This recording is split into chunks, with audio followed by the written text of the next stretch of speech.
Charles Walhingford back again with another whiskey distilled aged spirits video, and this is my whiskey miss. Now this is not whiskey. This is a distilled aged spirit. This is actually rum, but that's going to be the name of the series. I'm going to have a series about some not so good choices, and I would say this is probably the worst tasting distilled aged spirit I have ever purchased.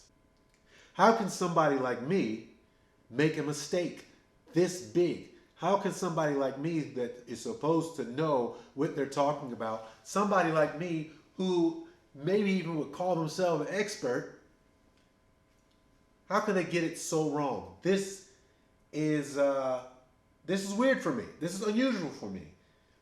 The big thing about this is it's a lot of, I would say, half the time I'm trying something brand new that I've never had before, never seen a review on, just looking at what possibly it could be. I'm looking at I'm judging the book by its cover. And I'm going to show you how I judge the book by its cover by making some reasonable assumptions. So let's walk through this. This is John Watlings, if I didn't say that already. This is John Watling, excuse me. Aged rum. This is from the Bahamas. So I was in the Bahamas. I am familiar with Nassau, Bahamas on a cruise. I was off the cruise ship and I was on the hunt. I was on the hunt for some deals. I was also on the hunt for trying something brand new. And then I stumbled upon a liquor store that had the John Watlings. So this particular bottle cost me $130. All right, so this is barrel strength or cask strength, whatever you want to call it, at 66.2% alcohol. So that's a serious ABV. Okay, that already lets me know that there's some quality in there. It's not the stereotypical 40%.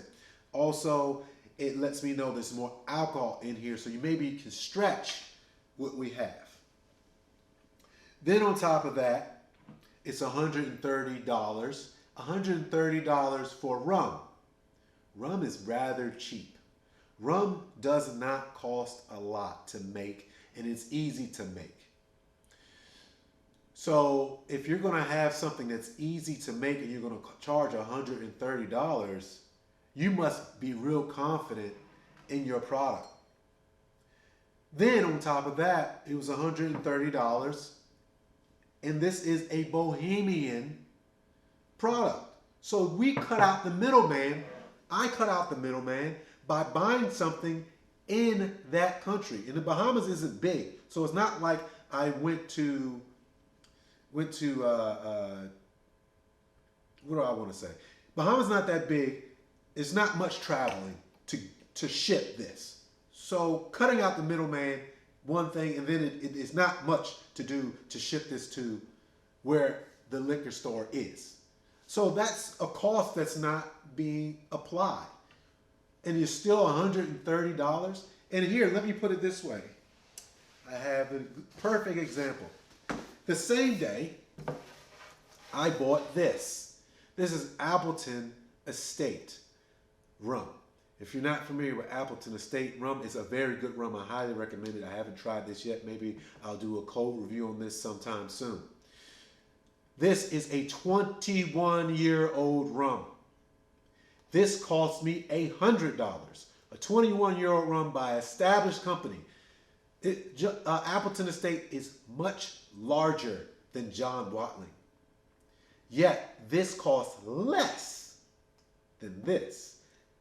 This tells me I have something special. I have something special. Why the hell would you charge $130 and you're in the country that it's in? It's a product that's not expensive. Also, this is 6-year-old, so it's not as old as this. This is 21-year-old. Bahamas and Jamaica have the same climate where you're going to have that a higher amount of angel share. It usually should. Maybe it's something I don't know. But you're going to have most likely the same amount of angel share, so you're not losing. You're losing about the same amount of product, and you're charging this much for the same thing. This is rum here, rum here. There's no way. There's no way this could be bad. There's no way this could be a miss. This makes no sense. It makes no sense. This can't be bad, guys. And it is. It is. It is not good. Guys, if you see this, if you're on a cruise, you're stopping in the Bahamas, which is a very common place, and you see John Watlings, don't touch it. Let's go deeper. Let's go ahead and sample it. As you can tell, I tried. I tried a couple times to give it a chance. I tried a couple times to give this a chance. So, let's start out. First opening it, the scent comes out right away. I smell vanilla. I smell the strong rum. I smell the butteriness.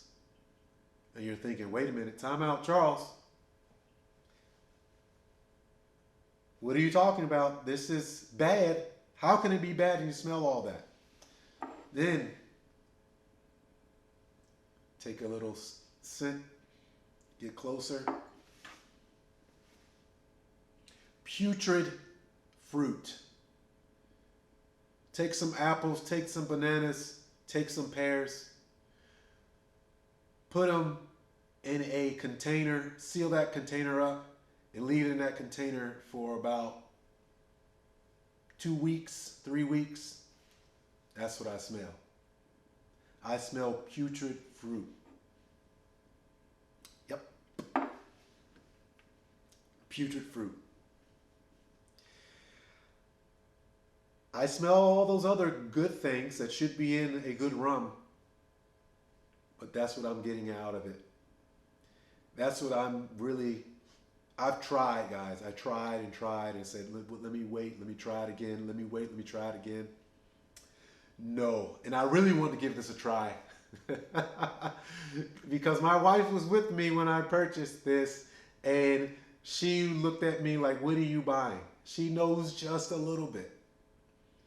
And when I asked the attendant there at the liquor store any information on it, she gave me nothing that could really help.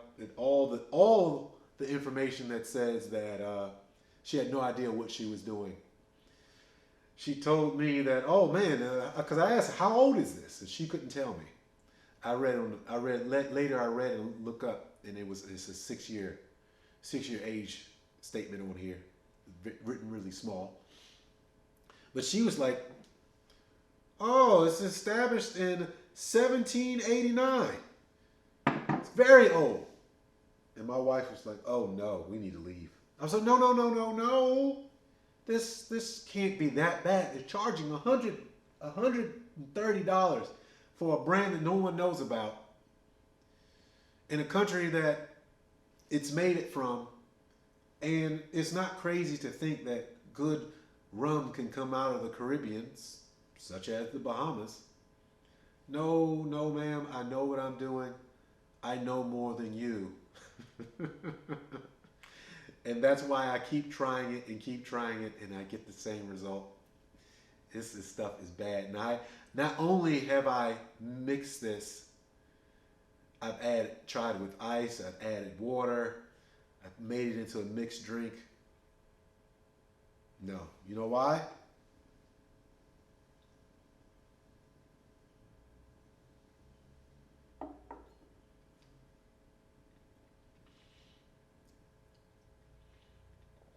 Because the putrid, oh yeah, especially when the putrid fruit is still there. That funky fruit flavor is still there. Sometimes when you smell something, You take in the scent that it's giving off. It doesn't always mean, it doesn't always translate into what it's going to taste like. Well, I would say that this actually smells exactly how it tastes, except because it's such high ABV, there's a lot of burn in it.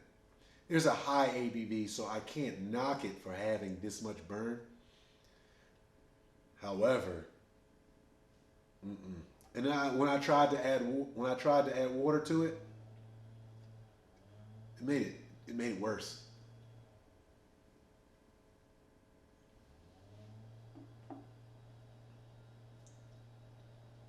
I taste so many different things and none of them are good.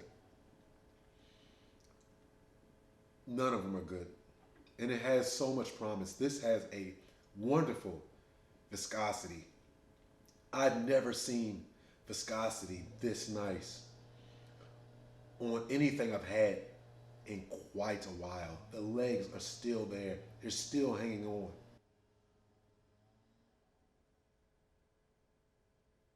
Also,